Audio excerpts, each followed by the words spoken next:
Sa nakaraang video kung saan ay nagising na ang ating bida sa isang kama na may katabing magandang babae na ikinagulat nito.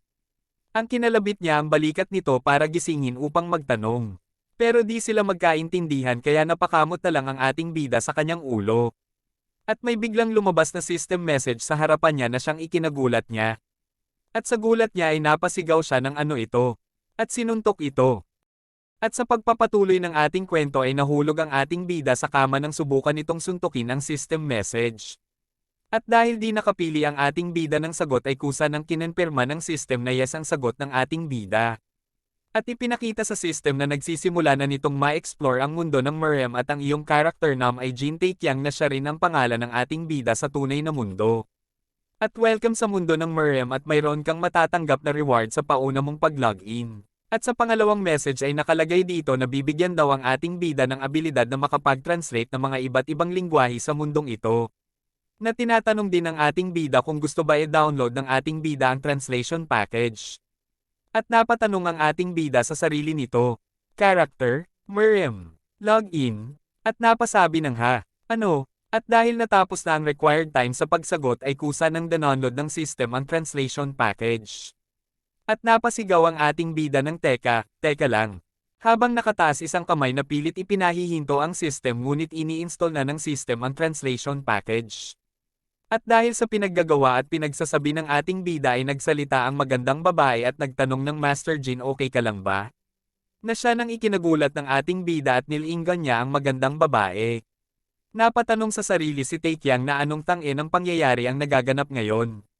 At makalipas lang ang ilang sandali ay ipinakita na sa loob ng bahay aliwan. Ay nakatingin sa salamin ng ating bida. At napasabi sa sarili na sa pagkakaintindi ko sa sitwasyon ko ngayon ay nasa loob ako ng isang VR game sa mga oras na ito. Napasabi ang ating bida ng napaka-interesting nito. Paano kaya ako nakapag-login sa game? Di ko matandaan kung ini-on ko ba ang game na ito. Ilang sandali lang ay tinawag ng magandang babae ang ating bida habang may dala itong bowl. At sinabihan ng ating bida ng halika inumin mo ito. Sa tingin ko di ka pa nahihimasmasan.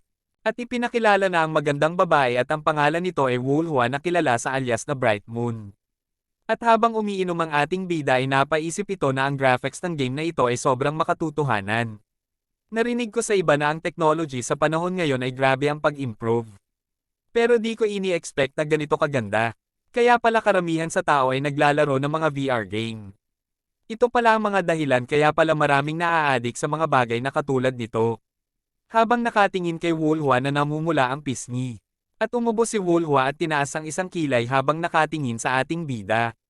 Na parang naiirita sa pagkatitig ng ating bida dito na namumula din ang pisngi. At tinanong ito ng ating bida kung ano ba ang problema. At sumagot lang si Woolhwa ng Sa tingin ko naninibago lang ako. At sinabihan ng ating bida na Master Jin talagang nakakapanibago ang kinikilos mo nitong araw na ito. At sumagot lang ang ating bida ng nakakapanibago sa akin. Pero sa isip ng ating bida ay natutuwa ito dahil tinawag siyang Master Jin ni Woolhwa. Kahit alam kong laro lang ito pero ang sarap pakinggan. At sumagot si Woolhwa ng di ko alam. Pero lahat ay nakakapanibago. Sa tingin ko galit ka lang o kaya nababaliw ka ata. At kinakausap mo na ako ng formal, di ko na talaga alam kung ano na talaga ang nangyayari sa'yo ngayon. At tumunog ang system at mayroong tutorial quest na lumabas.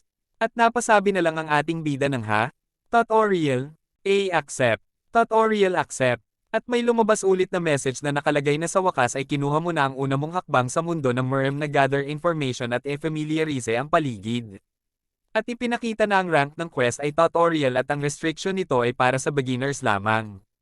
At ang objective ay alamin ang mga impormasyon at i-familiarize ang paligid na di pa nakumpleto. At ang quest reward na matatanggap ng ating bida ay ang sturdy traditional robe set. At makakakuha ng access sa character profile, inventory, skills at ang chain quest progression.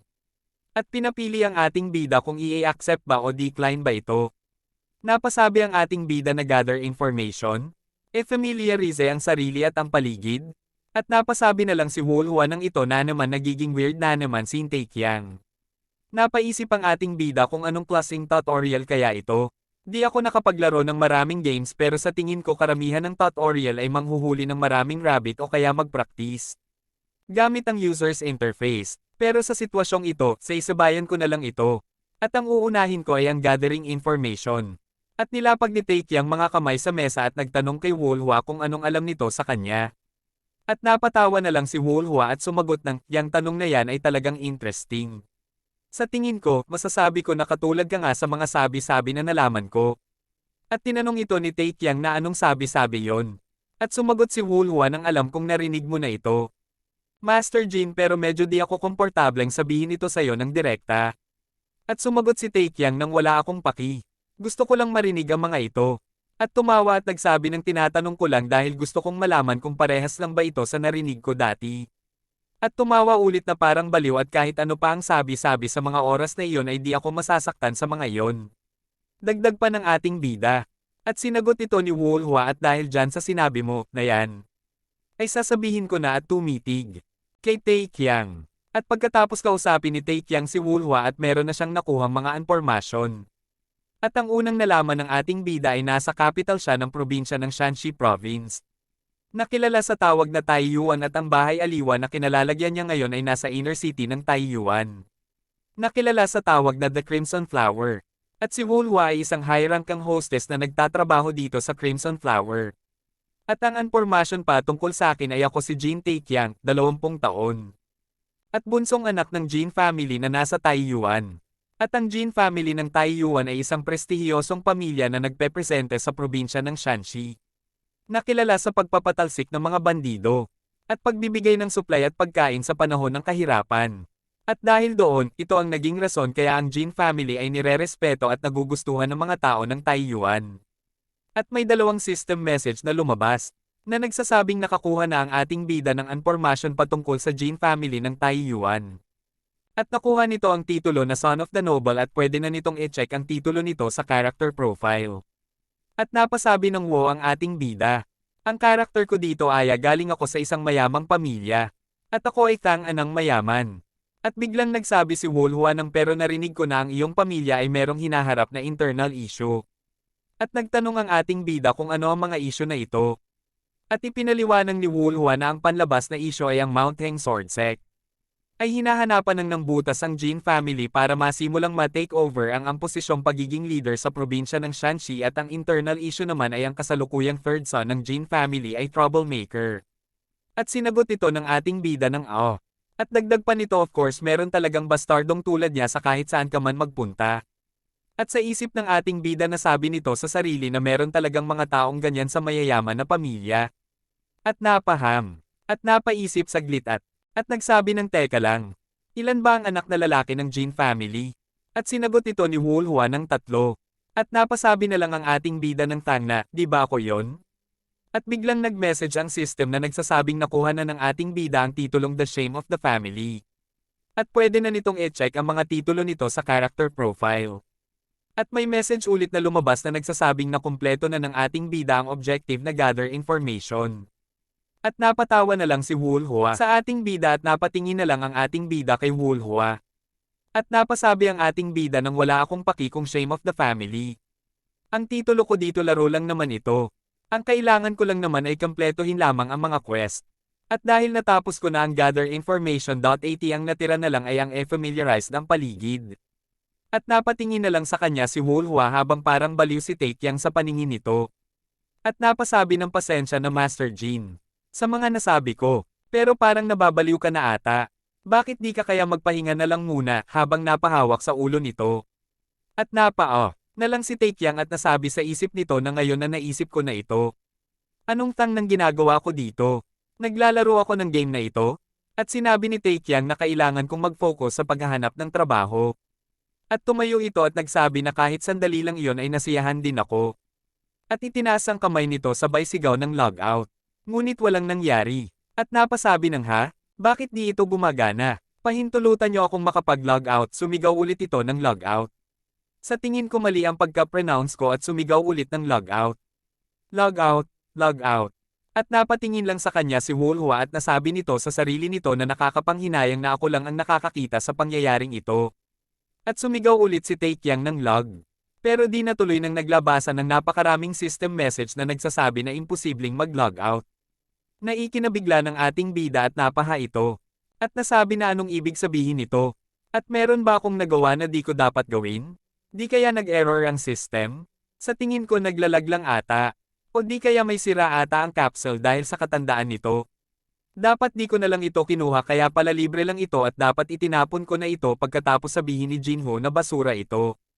Tang na. Dapat tiningnan ko ng maayos ang user's manual at, teka lang ang user's manual. Nabasa ko yun. Ano pa ulit ang sinasabi doon?